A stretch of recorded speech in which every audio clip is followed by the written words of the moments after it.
ప్రకటన గ్రంథము 16వ అధ్యాయము 8-9 వచనాలు.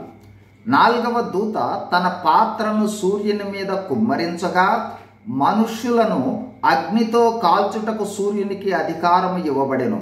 కాగా మనుషులు తీవ్రమైన వేడిమితో కాలిపోయి ఈ తెగుళ్ళ మీద అధికారం కల దేవుని నామమును దూషించిరి, కానీ ఆయనను మహిమపరచునట్లు మారు మనసు పొందినవారు కారు. మనము ప్రకటన గ్రంథంలో 16వ అధ్యాయంలోని 7 పాత్రల తీర్పులు లేదా తెగుళ్లను ధ్యానిస్తూ ఉన్నాం.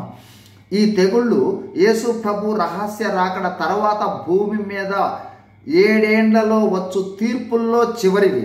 ఇవి 7 ఏండ్లలోని చివరి 3.5 సంవత్సరాలలో వచ్చు తీర్పులు లేదా తెగుళ్ళు. మొదటి పాత్ర తీర్పు వల్ల భూమి మీద క్రూర మృగమైన అంత్యక్రీస్తు ముద్ర వేయించుకున్న వారికి బాధకరమైన చెడ్డ పుండు పుడుతుంది. రెండవ పాత్ర సముద్రములో కుమ్మరించుట వలన సముద్రము పీనుగ రక్తము వలె అయి అందులోని జీవజంతువులన్నీ చచ్చిపోతాయి. మూడవ దూత పాత్రను నదులు జలధారలపై కుమ్మరిస్తే ఆ నీరు రక్తముగా మారుతుంది. ఇప్పుడు 4వ దూత పాత్ర తీర్పును చూడబోతూ ఉన్నాం. 4వ దూత తన వద్దనున్న ఉగ్రత పాత్రను సూర్యుని మీద కుమ్మరిస్తుంది. 2 అప్పుడు మనుషులను అగ్నితో కాల్చుటకు అధికారము సూర్యునికి ఇవ్వబడటం చూస్తాము. 3 ఫలితంగా తీవ్రమైన వేడి ఉష్ణోగ్రతలకు మానవులు కాలిపోతారు.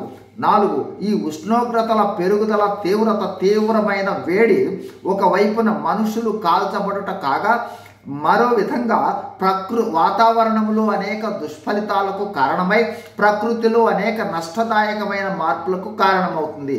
5 ఇక్కడ గమనించవలసినది ఏమిటంటే ఒకవైపు చెడ్డ పుండ్లు, మరొక వైపు సముద్రము పీనుగ రక్తం వలె అయ్యి జీవజంతువులు చనిపోవుట, ఇంకొక వైపు నదులు జీవజల ధారలు రక్తముగా మార్చబడుట, దీనితో పాటు సూర్యుని తీవ్రమైన వేడిమి ద్వారా కాలిపోతూ ఉన్న మనుషులు దేవుని నామాన్ని దూషిస్తారు.